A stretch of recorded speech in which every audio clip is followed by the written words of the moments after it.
Praise Lord. എന്നെ ശ്രദ്ധിക്കുന്ന എല്ലാ പ്രിയപ്പെട്ടവർക്കും കർത്താവായ യേശുക്രിസ്തുവിൻ്റെ നാമത്തിൽ എൻ്റെ വന്ദനം അറിയിക്കുന്നു. ഇന്നത്തെ മെസ്സേജിനായി മലാക്കി പ്രവചനം 3-ാം അധ്യായത്തിൻ്റെ 16-ാമത്തെ വാക്യം വായിക്കുവാൻ താല്പര്യപ്പെടുന്നു. യഹോവ ഭക്തന്മാർ അന്ന് തമ്മിൽ സംസാരിച്ചു, യഹോവ ശ്രദ്ധ വെച്ചു കേട്ടു. പഴയ നിയമത്തിലെ അവസാന പുസ്തകമായിരിക്കുന്ന പ്രവചന പുസ്തകമാണ് മലാക്കി പ്രവചനം. മലാക്കി 3-ാം അധ്യായത്തിൻ്റെ 16-ാം വാക്യമാണ് നമ്മുടെ കുറിവാക്യമായിട്ട് എടുത്തിരിക്കുന്നത്. യഹോവ ഭക്തന്മാർ തമ്മിൽ സംസാരിച്ചു, യഹോവ ശ്രദ്ധ വെച്ചു കേട്ടു. ദൈവം ഇപ്പോഴും ആഗ്രഹിക്കുന്നത് തൻ്റെ മക്കൾ യഹോവ ഭക്തരായി ജീവിക്കണം എന്നുള്ളതാണ്. അത് ഏറ്റവും സന്തോഷകരവും പ്രത്യാശകരവുമായിട്ടിരിക്കുന്ന ഒരു വസ്തുതയാണെന്ന് നമുക്കറിയാം. യേശുക്രിസ്തു മത്തായി സുവിശേഷം 28-ാം അധ്യായത്തിൽ 18-ാം വാക്യത്തിൽ പറയുന്നിരിക്കുന്നത്, ഞാൻ ലോകാവസാനത്തോളം എല്ലാ നാളും നിങ്ങളോട് കൂടെയുണ്ട്. നമ്മോട് കൂടെ നടക്കുന്ന ഒരു ദൈവത്തെയാണ് നാം സേവിക്കുന്നത്. കർത്താവിനോട് കൂടെ വസിക്കുവാനാണ് കർത്താവ് നമ്മെക്കുറിച്ച് ഇപ്പോഴും ആഗ്രഹിക്കുന്നത്. മർക്കോസിൻ്റെ സുവിശേഷം 16-ാം അധ്യായം 1 മുതൽ 4 വരെയുള്ള വാക്യങ്ങളിൽ മഗ്ദലക്കാരത്തി മറിയം, യാക്കോബിൻ്റെ അമ്മ മറിയം, ശലോമേയും ചെന്ന് യേശുവിനെ പൂശേണ്ടതിന് സുഗന്ധവർഗം വാങ്ങി ആഴ്ചവട്ടത്തിൻ്റെ 1-ാം നാൾ അധികാലത്ത് സൂര്യൻ ഉദിച്ചപ്പോൾ അവർ കല്ലറയ്ക്കൽ ചെന്നു. വഴിമധ്യേ അവർ സംസാരിച്ചതും അതുതന്നെയായിരുന്നു. കല്ലറയുടെ വാതിക്കൽ നിന്ന് നമുക്ക് വേണ്ടി ആർ കല്ല് ഉരുട്ടിക്കളയും എന്ന് അവർ തമ്മിൽ പറഞ്ഞുകൊണ്ടേയിരുന്നു. എന്നാൽ മഗ്ദലക്കാരത്തി മറിയയും കൂട്ടരും അധികാലത്ത് ഇരുട്ടുള്ളപ്പോൾ തന്നെ കർത്താവിനെ ശരീരത്തിൽ പൂശുവാനായിട്ട് സുഗന്ധവർഗവുമായി അവർ പോയത്. എന്നാൽ പോയ വഴിക്ക് അവർക്കൊന്ന് മാത്രമേ സംസാരിക്കാനുണ്ടായിരുന്നുള്ളൂ.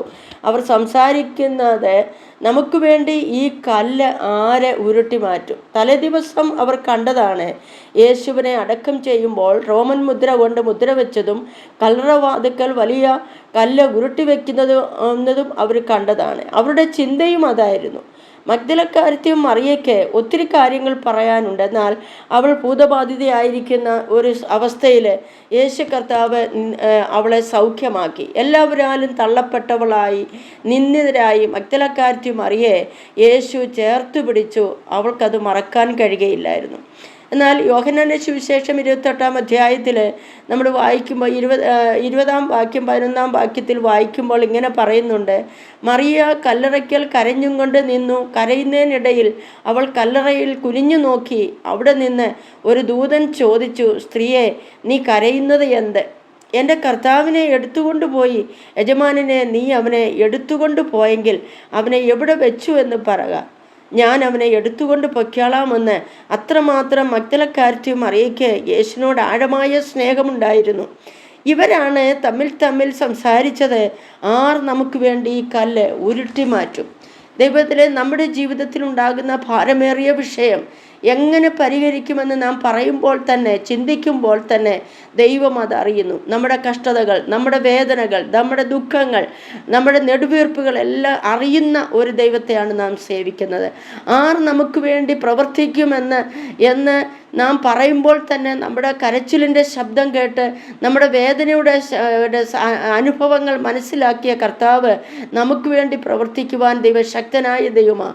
നമ്മുടെ തലമുറയ്ക്ക് വേണ്ടി, കുടുംബത്തിന് വേണ്ടി ഭാരമായ വിഷയങ്ങൾ ആര് നമുക്ക് വേണ്ടി പരിഹരിക്കും? ഒറ്റയ്ക്ക് നമുക്ക് പരിഹരിക്കാൻ കഴിയാത്തതായ വിഷയങ്ങൾ എന്തെല്ലാം നമ്മുടെ ക്രിസ്തീയ ജീവിതത്തിൽ ആഞ്ഞടിച്ചപ്പോൾ, കൊടുങ്കാറ്റ് പോലെ അടിച്ചപ്പോൾ, എന്നാൽ ഈ കല്ലാകുന്ന വലിയ ഭാരമേറിയ ഈ വിഷയം എങ്ങനെ പരിഹരിക്കുമെന്ന് നാം നിലവിളിക്കുന്ന എത്രയോ ഘട്ടങ്ങൾ നമ്മുടെ ജീവിതത്തിൽ വന്നിട്ടുണ്ട്.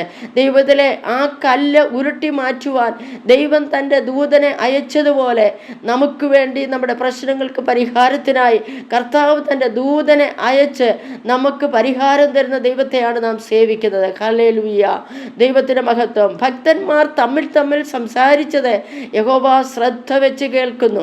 മാത്രമല്ല, അത്ഭുതം പ്രവർത്തിക്കുന്ന ദൈവമാണ് നമ്മുടെ കർത്താവ്.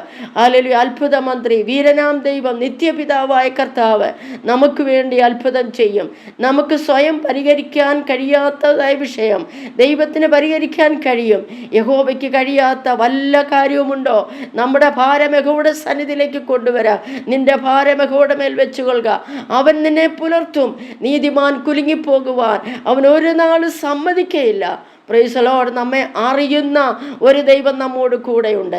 നമ്മോട് കൂടെ വസിക്കുവാൻ, നമ്മോട് കൂടെ നടക്കുവാൻ, നമ്മുടെ ഗദ്ഗതങ്ങളെ, നെടുവീർപ്പുകളെ അറിയുന്ന ദൈവത്തിൻ്റെ കരങ്ങളിലേക്ക് നമ്മുടെ വിഷയങ്ങളെ വയ്ക്കാം. കർത്താവ് നമുക്ക് പരിഹരിപ്പാൻ ശക്തനായ ദൈവമാണ്.